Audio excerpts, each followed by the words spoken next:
ఒక యుద్ధం కేవలం రాజ్యం కోసం కాదు, ధర్మానికి, అధర్మానికి మధ్య జరిగే మహాసంగ్రామం. ఆ యుద్ధభూమి కురుక్షేత్రం. అక్కడ ప్రతి యోధుడు చరిత్రలో నిలిచిపోయే వ్యక్తి. అలాంటి సమయంలో దుర్యోధనుడు తన సైన్యాన్ని చూసి ఒక్క మాట అన్నాడు.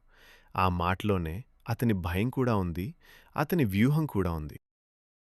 అయనేషు చ సర్వేషు యథాభాగమవస్థితాః భీష్మమేవాభిరక్షन्तు భవంతః సర్వ ఏవ హి. ఈ శ్లోకానికి అర్థం, మీరందరూ మీ మీ స్థానాల్లో ఉండండి, కానీ అందరూ కలిసి భీష్మ పితామహుణ్ణి రక్షించండి అని దుర్యోధనుడు ఆజ్ఞాపించాడు. ఎందుకు ఒక్క భీష్ముణ్ణే? ద్రోణుడున్నాడు, కర్ణుడున్నాడు, అశ్వత్థామున్నాడు, కృపాచార్యుడున్నాడు. అయినా భీష్ముణ్ణే ఎందుకు?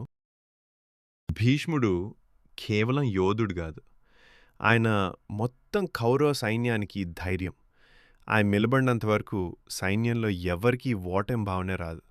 అందుకే దుర్యోధనుడికి తెలుసు, భీష్ముడు పడిపోతే సైన్యం గెలిచే ఆశ కూడా కూలిపోతుంది. ప్రతి వ్యవస్థలో ఒక ముఖ్యమైన ఆధారం ఉంటుంది. అది కుటుంబం కావచ్చు, దేశం కావచ్చు, సంస్థ కావచ్చు. ఆ ఆధారం బలంగా ఉంటే మిగతావన్నీ నిలబడతాయి.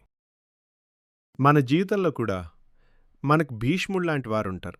మన తల్లిదండ్రులు, గురువులు, మనకు మార్గం చూపే పెద్దలు. వాళ్ళని గౌరవించడం, వాళ్ళని రక్షించడం మన బాధ్యత. ఈ శ్లోకం కేవలం యుద్ధవ్యూహం కాదు, మన జీవితంలో మన బలానికి మూలమైన వ్యక్తులను గుర్తించమని చెప్పే గొప్ప సందేశం.